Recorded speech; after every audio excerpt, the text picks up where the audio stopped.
मुंबईनंतर आता रायगडमधली काय परिस्थिती आपण पाहूयात। किल्ले रायगडावरती ढगफुटी सदृश्य पाऊस झालेला आहे, त्यामुळे रायगडाच्या पायरी मार्गाला ओढ्याचं स्वरूप प्राप्त झालंय। तर बुरुज आणि कड्यांवरून अक्षरशः धबधब्याप्रमाणे पावसाचं पाणी वाहताना पाहायला मिळतंय। मोठ्या प्रमाणामध्ये शिवप्रेमी हे रायगडावर होते, त्यांना गडावरून खाली येण्यासाठी तारेवरची यावेळी कसरत करायला लागली। आपण या दृश्यांच्या माध्यमातून पाहू शकतो किल्ले रायगडावर कशा पद्धतीने पावसाची ही जोरदार बॅटिंग पाहायला मिळाली। यावेळी ढगफुटी सदृश्य पाऊस या भागामध्ये अनुभवायला मिळालेला आहे।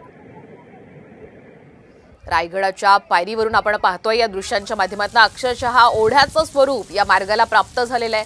काल रविवारचा दिवस होता, अनेक पर्यटक रायगडावरती पर्यटनासाठी गेले होते, मात्र त्यांना खाली उतरताना सुद्धा अनेक अडचणींचा सामना करावा लागतोय।